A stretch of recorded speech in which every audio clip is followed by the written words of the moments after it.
ओम शांति। आज 6 अगस्त 2025 के साकार मधुर महावाक्य हैं। मीठे बच्चे, जितना समय मिले एकांत में जाकर याद की यात्रा करो। जब तुम मंजिल पर पहुंच जाएंगे तब यह यात्रा पूरी हो जाएगी। प्रश्न है आज की मुरली का कि संगम पर बाप अपने बच्चों में कौन सा ऐसा गुण भर देते हैं जो आधा कल्प तक चलता रहता है। क्या प्रश्न है आज का कि संगम पर बाप अपने बच्चों में ऐसा कौन सा गुण भर देते हैं जो आधा कल्प तक चलता रहता है। उत्तर है इसका, बाप कहते हैं जैसे मैं अति स्वीट हूँ ऐसे बच्चों को भी स्वीट बना देता हूँ। देवताएं बहुत स्वीट हैं, तुम बच्चे अभी स्वीट बनने का पुरुषार्थ कर रहे हो जो बहुतों का कल्याण करते हैं। इसमें कोई शैतानी ख्यालात नहीं हैं, वही स्वीट है, उन्हें ही ऊंच पद प्राप्त होता है, उनकी ही फिर पूजा होती है। ओम शांति। बाप बैठ समझाते हैं कि इस शरीर का मालिक है आत्मा। यह पहले समझना चाहिए क्योंकि अभी बच्चों को ज्ञान मिला है। पहले पहले तो समझाना है कि हम आत्मा हैं। पहले पहले क्या समझना है कि हम आत्मा हैं। शरीर से आत्मा काम लेती है, पाठ बजाती है। ऐसे ऐसे ख्यालात और कोई मनुष्य को आते नहीं क्योंकि देह अभिमान में है। यहाँ इस ख्याल में बिठाया जाता है कि मैं आत्मा हूँ, यह मेरा शरीर है, मैं आत्मा परमपिता परमात्मा की संतान हूँ। यह याद ही घड़ी घड़ी भूल जाती है। यह पहले पूरी याद करनी चाहिए। यात्रा पर जब जाते हैं तो कहते हैं चलते रहो। तुमको भी याद की यात्रा पर चलते रहना है, यानी याद करना है। याद नहीं करते गोया यात्रा पर नहीं चलते। देह अभिमान आता है, देह अभिमान से कुछ ना कुछ विकर्म बन जाता है। ऐसे भी नहीं कि मनुष्य सदैव विकर्म करते हैं, फिर भी कमाई तो बंद हो जाती है ना। इसलिए जितना हो सके याद की यात्रा में ढीला नहीं पड़ना चाहिए। एकांत में बैठ अपने साथ विचार सागर मंथन कर पॉइंट्स निकालनी होती है। कितना समय बाबा की याद में रहते हैं, मीठी चीज़ की याद पड़ती है ना। बच्चों को समझाया है कि इस समय सभी मनुष्य मात्र एक दो को नुकसान ही पहुंचाते हैं। सिर्फ टीचर की महिमा बाबा करते हैं। उनमें कोई कोई टीचर खराब होते हैं, नहीं तो टीचर माना टीच करने वाला, मैनर्स सिखलाने वाला। जो रिलीजियस माइंडेड अच्छे स्वभाव के होते हैं उनकी चलन भी अच्छी होती है। बाप अगर शराब आदि पीते हैं तो बच्चों को भी वह संग लग जाता है। इसको कहेंगे खराब संग, क्योंकि रावण राज्य है ना। राम राज्य था जरूर, परंतु वह कैसे था, कैसे स्थापन हुआ, यह वंडरफुल मीठी बातें तुम बच्चे ही जानते हो। स्वीट, स्वीटर, स्वीटेस्ट कहा जाता है ना। बाप की याद में रहकर ही तुम पवित्र बन और पवित्र बनाते हो। बाप नई सृष्टि में नहीं आते हैं। सृष्टि में मनुष्य, जानवर, खेती बाड़ी आदि सब होता है। मनुष्य के लिए सब कुछ चाहिए ना। शास्त्रों में प्रलय का वृत्तांत भी रॉन्ग है। प्रलय होती ही नहीं है, यह सृष्टि का चक्र फिरता ही रहता है। बच्चों को आदि से अंत तक ख्याल में रहना है। मनुष्यों को तो अनेक प्रकार के चित्र याद आते हैं, मेले मलाखड़े याद आते हैं, वह सभी हैं हद के। तुम्हारी है बेहद की याद, बेहद की खुशी, बेहद का धन। बेहद का बाप है ना। हद के बाप से सब हद का मिलता है। बेहद के बाप से बेहद का सुख मिलता है। सुख होता ही है धन से। धन तो वहाँ अपार है, सब कुछ सतो प्रधान है।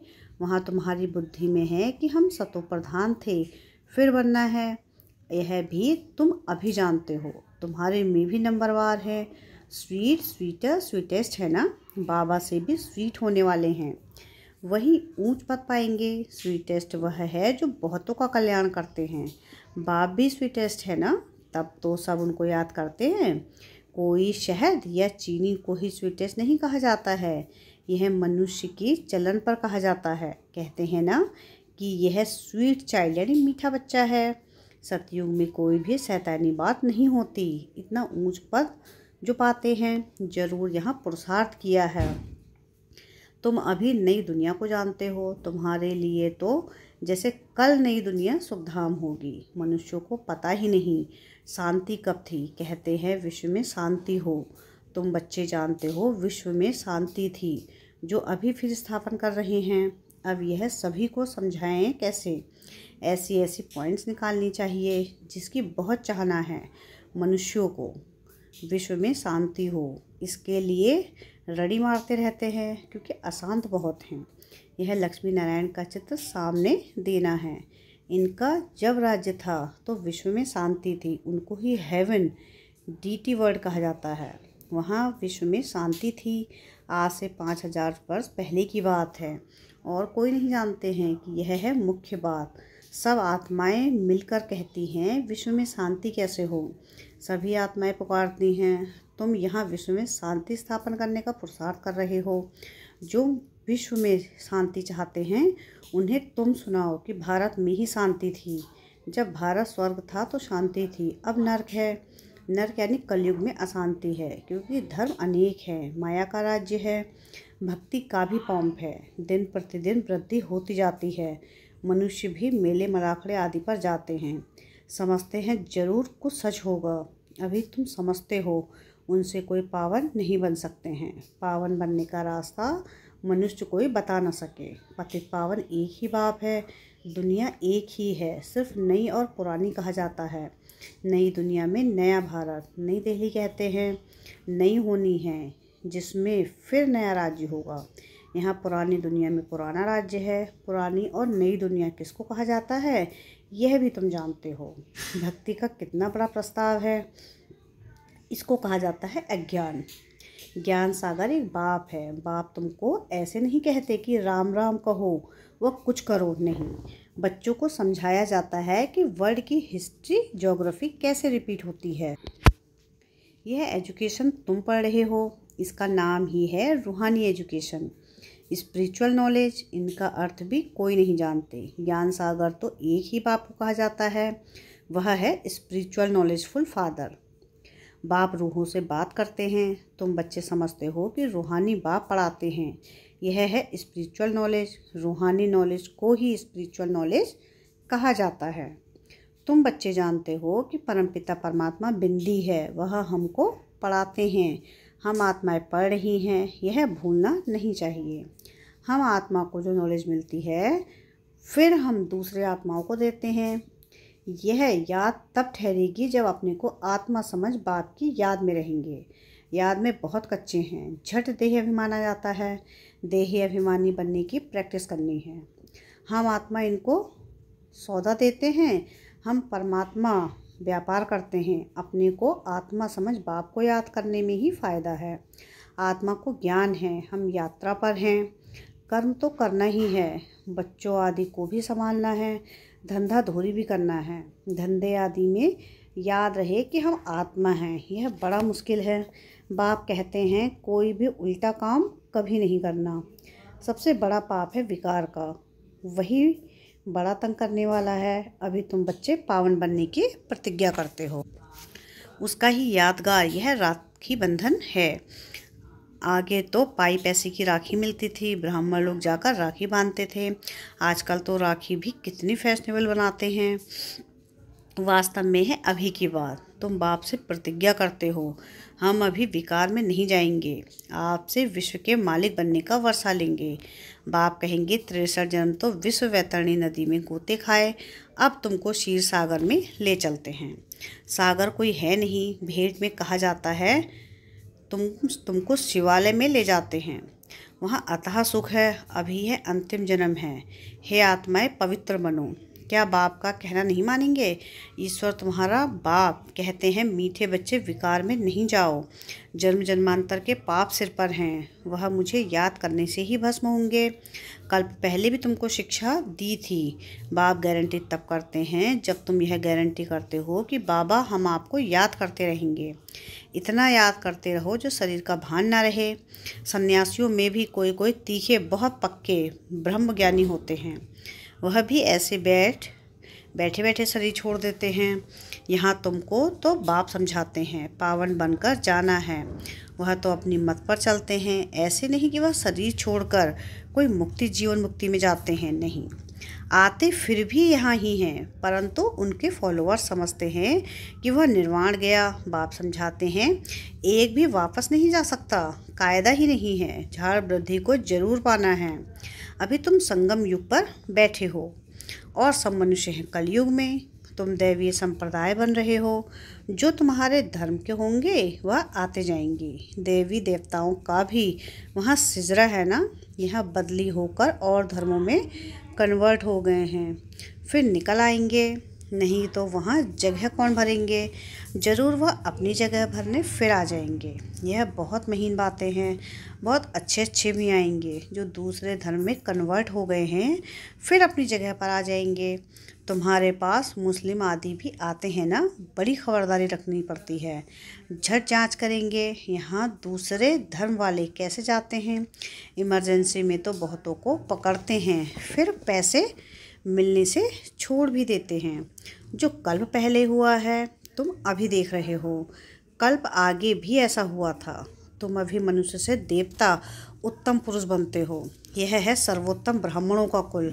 इस समय बाप और बच्चे रूहानी सेवा पर हैं। कोई गरीब को धनवान बनाना यह रूहानी सेवा है। बाप कल्याण करते हैं तो बच्चों को भी मदद करनी चाहिए। जो बहुतों को रास्ता बताते हैं वह बहुत ऊंच चढ़ सकते हैं। तुम बच्चों को पुरुषार्थ करना है, लेकिन चिंता नहीं, क्योंकि तुम्हारी रिस्पॉन्सिबिलिटी बाप के ऊपर है।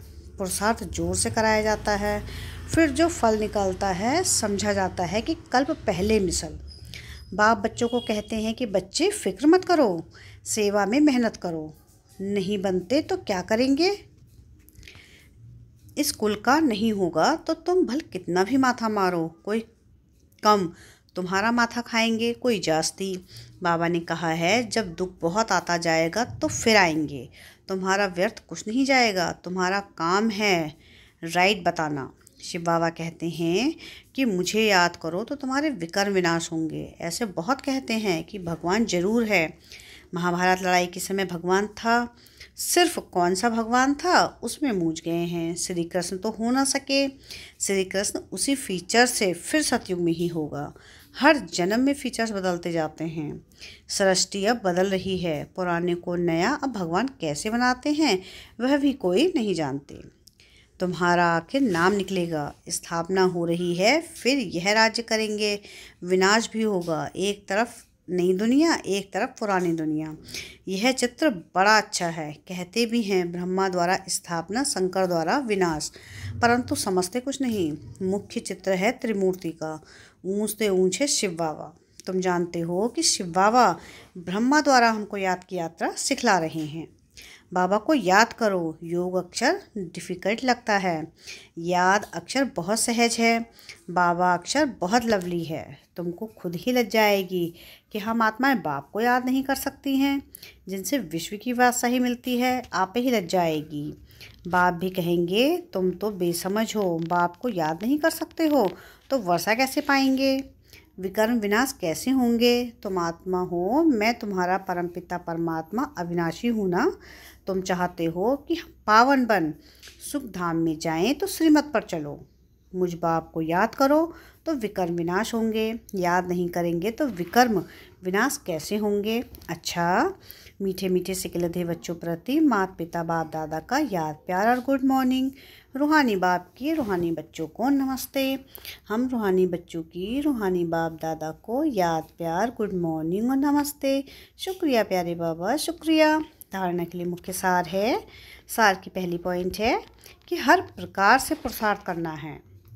चिंता नहीं, क्योंकि हमारा रिस्पॉन्सिबल स्वयं बाप है। हमारा कुछ भी व्यर्थ नहीं जा सकता। सेकंड पॉइंट है कि बाप समान बहुत बहुत स्वीट बनना है, अनेकों का कल्याण भी करना है। इस अंतिम जन्म में पवित्र जरूर बनना है। धंधा आदि करते अभ्यास करना है कि मैं आत्मा हूँ। वरदान है आज की मुरली का कि प्रवृत्ति के विस्तार में रहते फरिश्तेपन का साक्षात्कार कराने वाले साक्षात्कार मूर्त भव। प्रवृत्ति का विस्तार होते हुए भी विस्तार को समेटने और उपराम रहने का अभ्यास करो। अभी अभी स्थूल कार्य कर रहे हैं, अभी अभी अशरीरी हो गए। यह अभ्यास फरिश्तेपन का साक्षात्कार कराएगा। ऊंची स्थिति में रहने से छोटी छोटी बातें व्यक्त भाव की अनुभवी होंगी। ऊंचा जाने से नीचापन आप ही छूट जाएगा। मेहनत से बच जाएंगे, समय भी बचेगा, सेवा भी फास्ट होगी। बुद्धि इतनी विशाल हो जाएगी जो एक समय पर कई कार्य कर सकती है। स्लोगन है आज की मुरली का कि खुशी को कायम रखने के लिए आत्मा रूपी दीपक में ज्ञान का घृत रोज डालते रहो। अब व्यक्ति सारे हैं कि सहज योगी बनना है तो परमात्मा प्यार के अनुभवी बनो। बच्चों से बाप का प्यार है, इसलिए सदा कहते हैं बच्चे जो हो जैसे हो मेरे हो। ऐसे आप भी सदा प्यार में लवलीन रहो। दिल से कहो बाबा जो हो वह सब आप ही हो। कभी असत्य के राज्य के प्रभाव में नहीं जाओ। श्रेष्ठ भाग्य की लकीर खींचने का कलम बाप ने बच्चों के हाथ में दे दी है। आप जितना चाहे उतना भाग्य बना सकते हो। अच्छा, ओम शांति।